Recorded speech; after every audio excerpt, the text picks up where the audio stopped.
Knots can be incredibly frustrating when you are trying to untie them. 6 ways that I have to untie stuck knots. If you enjoy any of this, if you find it helpful in any way, then go ahead and give it the like.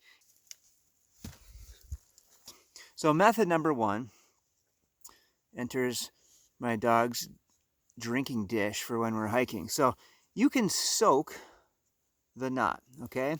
Now, you don't have to soak it for that long.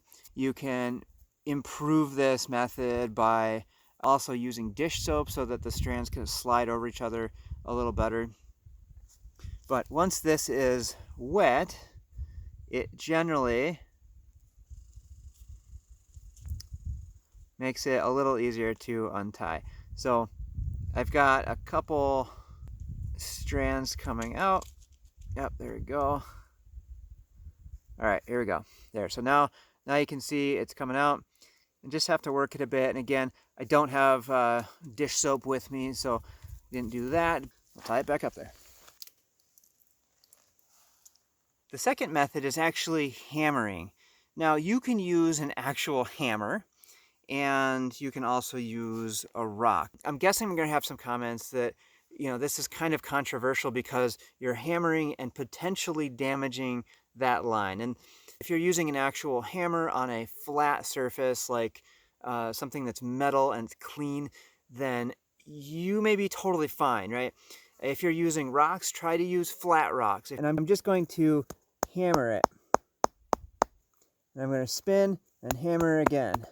It's taking those strands in there that are locked together and it's making them move. It's forcing them to shift.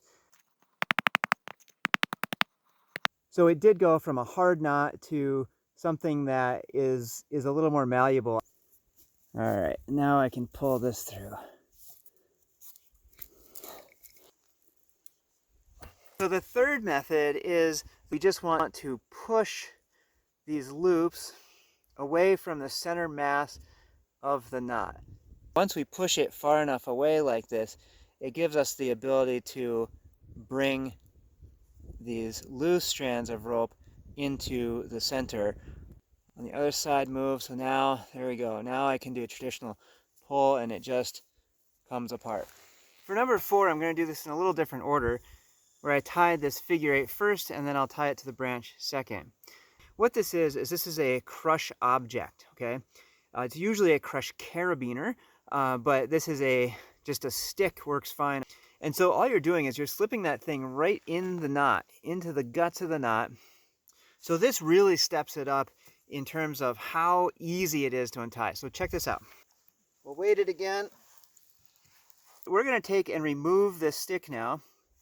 You can look at this knot and see there's a big hole in there, and it's basically untied. It's easy. Number 5, rolling. Essentially, you just do what it sounds right. So you're just rolling it around, and again, you're trying to agitate those little strands in there. Yeah, so I am able to pull it. This works especially well with webbing, I found, because you roll this, it keeps its shape. You roll webbing and it changes the shape. All right, let's go to the last one. So number 6, the last one here, I'm going to be really close, spin, then push. On this knot, we have 4 different strands coming in here to this knot, and so we're going to do that at each strand until one budges just a little bit. You can see it starting to come there. Okay, so I actually have this little piece coming out, and then once you get that, push a couple more, and now look at that. It's all taken apart.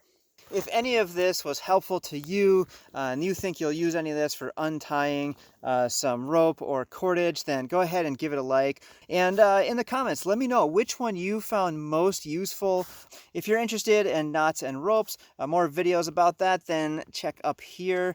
And if you're new to Adventures in Reach, welcome. I'm all about making inspiring adventure videos, tips for how to help you make the same happen, and how to increase your confidence outdoors. And I hope you consider subscribing to the channel and choose to become an AIRT to start the adventure. We'll see you next time.